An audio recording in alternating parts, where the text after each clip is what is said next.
Well, so Bengals week number 1 is here. Now I'm still on board with the 0-16. You know, the perfect season.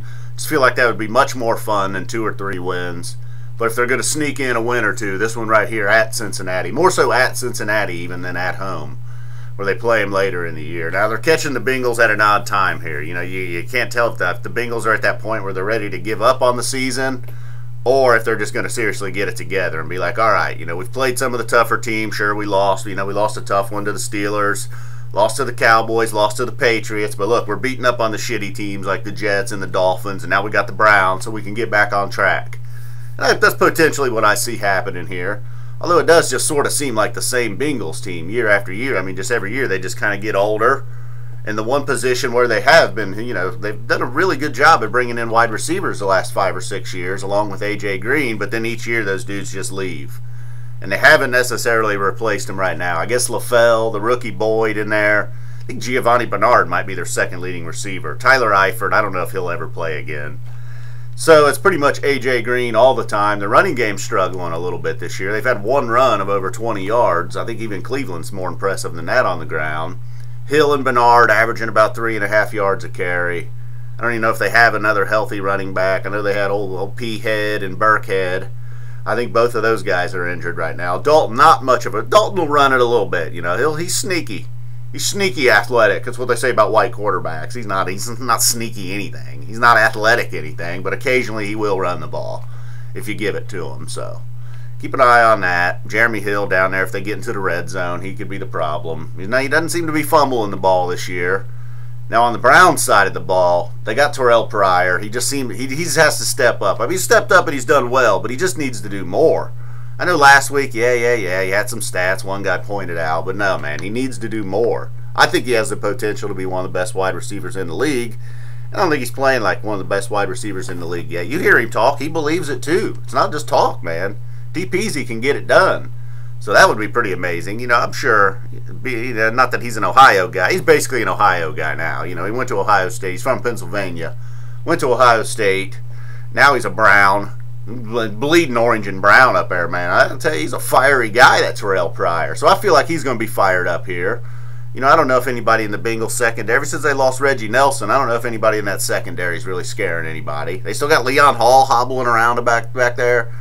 I know every year it seems like they draft a corner in the first or second round, but we'll see if Pryor can. They definitely don't have Pryor's size.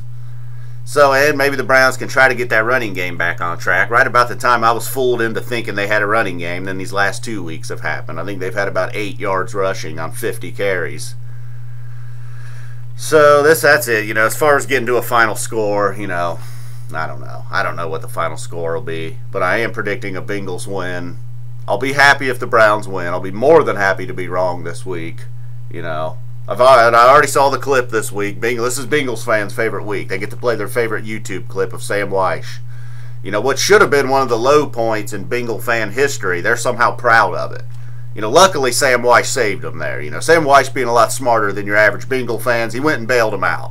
He grabbed the mic and, you know, and said, look, quit acting like the fucking idiots you are. He mixed in the line in there about Cleveland and all them drunk fools. Oh, yeah.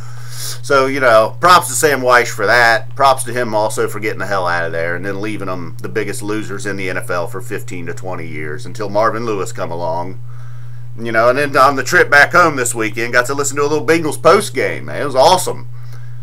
It's incredible. You know, sports talk radio, I don't care what city you're in, every football fan's going to sound like an idiot after the game. But, you know, about half the calls wanted Marvin Lewis fired. And luck Tim McGee would remind them, you know, who they were before Marvin Lewis got there. And he understands you want to win the Super Bowl. And I understand you want to win the Super Bowl. And then another guy called in, somebody speaking some reason. I think this guy wasn't drunk. And he was just like, yeah, remember when you all ran Dusty Baker out of town? How's that working out?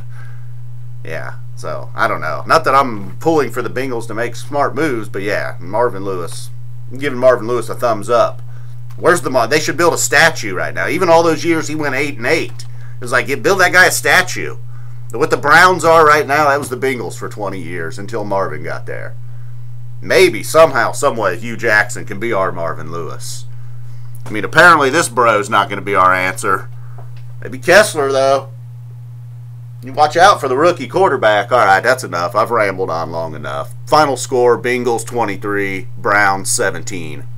The Browns keep it close. The Bengals, when they lose, they've lost by a total of 32 points the last 2 weeks or something like that. So when the Bengals lose, they lose.